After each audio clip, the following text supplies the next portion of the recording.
মিজোরামে অস্ত্র ও গোলাবারুদ সহ ৩ ইউপিটিডিএফ সদস্য গ্রেফতার। সীমান্ত পারের আঞ্চলিক সশস্ত্র নেটওয়ার্ক কার্যক্রম নিয়ে নতুন উদ্বেগ। ভারতের সীমান্তরক্ষী বাহিনী বিএসএফ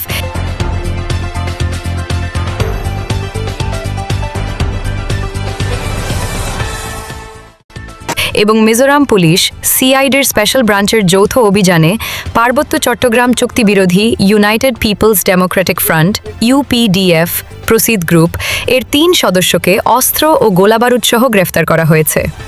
জানা যায় ২০২৬ সালের ২৪ মে পশ্চিম মিজোরামের ডাম্পা টাইগার রিজার্ভ সেক্টরের দুর্গম পথ দিয়ে বাংলাদেশে প্রবেশের চেষ্টা করার সময় তাদের আটক করা হয়।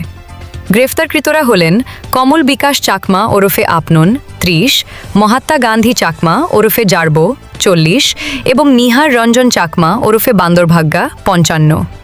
তারা সবাই রাঙামাটি জেলার বাঘাইছড়ি এলাকার বাসিন্দা।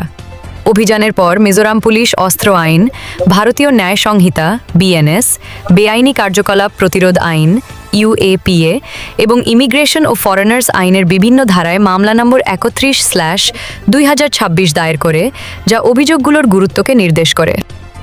সূত্র জানায়, পরবর্তীতে তদন্তকারীরা গ্রেফতারস্থল থেকে প্রায় ৮ কিলোমিটার দূরের একটি বনাঞ্চলে লুকিয়ে রাখা ৭.৬২ মিলিমিটার ক্যালিবারের ১,৭৯৯ রাউন্ড গুলি উদ্ধার করেন। আরও জিজ্ঞাসাবাদের ভিত্তিতে নিরাপত্তা বাহিনী নামিত জেলার সাইথা গ্রামের নিকটবর্তী আরেকটি স্থান থেকে ২টি AK-৪৭ অ্যাসল্ট রাইফেল, ২টি ম্যাগাজিন এবং অতিরিক্ত গোলাবারুদ উদ্ধার করে, যার ফলে তদন্তের পরিধি আরও বিস্তৃত হয়। সূত্রগুলোর দাবি, আইজলে অবস্থানরত ডাক্তার প্রীতি চাকমা বাংলাদেশে অস্ত্র ও গোলাবারুদ পাচারের পরিকল্পনায় ভূমিকা রেখেছিলেন। তদন্তকারীরা আরও দাবি করেছেন যে এই নেটওয়ার্কের সঙ্গে ইউপিডিএফ প্রসিদ গ্রুপের সদস্য মিল্টন চাকমা, প্রাণেশ/রাজীব এবং রঞ্জনমণি চাকমা আদিয়েরও সংশ্লিষ্টতা চিহ্নিত করা হয়েছে।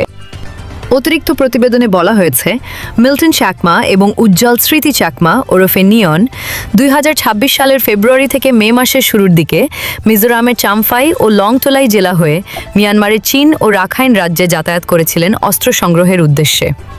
এছাড়াও তারা লংতলাই জেলার একটি ভাড়াকৃত বাড়ির সঙ্গে জড়িত ছিলেন বলে জানা গেছে, যা তদন্তকারীদের মতে এই অভিযানের লজিস্টিক কার্যক্রম পরিচালনায় ব্যবহৃত হতে পারে।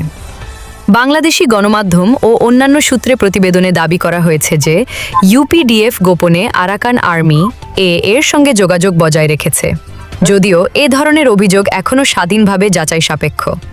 সূত্রগুলো আরও দাবি করেছে যে কুকি চীন ন্যাশনাল ফ্রন্ট কেএনএফ অস্ত্র ও গোলাবারুদ সংগ্রহে সহায়তা করেছে।